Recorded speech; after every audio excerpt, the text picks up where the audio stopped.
Le temple des Pitons, la porte du non-retour, et la basilique de l'Immaculée Conception sont au nombre des principales attractions touristiques qu'abrite la cité historique de Ouidah. L'afflux d'étrangers et autres touristes que draine Ouidah devrait en faire une ville qui bénéficie d'une attention particulière du gouvernement. Toutefois, pour la population, c'est tout le contraire, chose que déplore justement celle-ci, qui pense que Ouidah est laissé pour compte à voir l'état de certaines artères principales de cette ville, notamment la voie menant à l'hôpital de zone et celle de Toribocito. Ouidah, c'est une ville historique.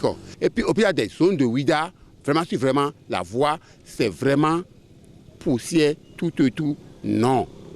Pensez. Et le président nous a dit qu'on va faire cette voie depuis l'arrivée de notre président de la République. Rien n'est signalé sur la voie. Il nous a dit qu'on allait faire l'acclamer. Mais rien n'est signalé sur la voie depuis.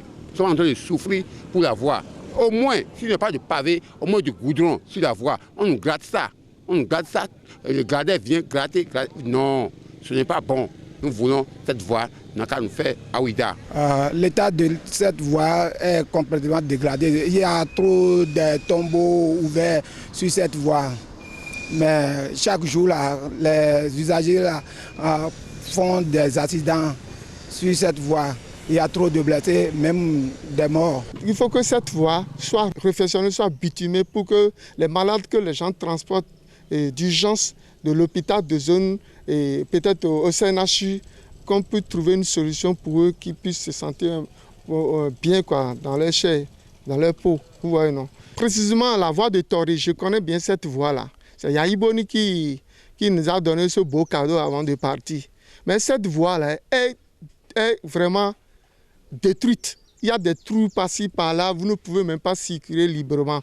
Donc il faut que notre président qui est là vienne encore réfectionner cette voie-là pour qu'on puisse avoir un accès vraiment libre et puis pour que les passagers puissent passer librement sur ça.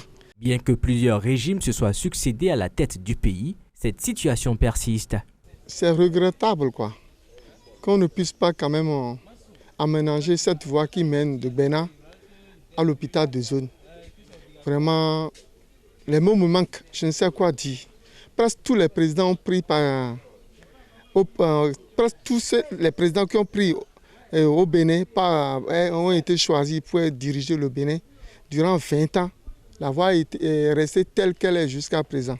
Nous avons un président de Ouidah, de chez nous, qui est en train de finir ses 2 mandats bientôt. On a peur que cette voie ne soit pas faite avant son départ. Depuis, je suis en train de dire, sur le temps de Kérékou, et le temps de Kérékou arrivé encore, et le temps de Soglo, le temps de Soglo encore, et le temps de Yaïboni, le temps de Yaïboni 2 fois, et le temps de notre président de la République est arrivé maintenant. Vraiment, on voit que cette voie doit faire notre hôpital. On a dit hôpital, hein. On n'a pas dit la voie de Kounongui, hein. On n'a pas dit c'est la maison de Kounongui, hein. C'est la voie d'hôpital. Sinon, ce n'est pas bon. On a vu les éléments du ministère des Travaux publics. Ce qu'ils ont fait, ils ont marqué là où il y a des trous seulement. Mais après là, ils ne reviennent plus. Qu'en est-il du projet asphaltage? Le projet asphaltage, on n'a pas eu cette chance. Et nous prions qu'ils pensent quand même en nous pour qu'ils rendent beau Ouidah avant de partir. Sinon, vraiment, Ouidah ne sera pas content de lui. Les populations de Ouidah espèrent donc que les autorités à divers niveaux prendront leurs responsabilités afin que ces 2 voies soient enfin réhabilitées.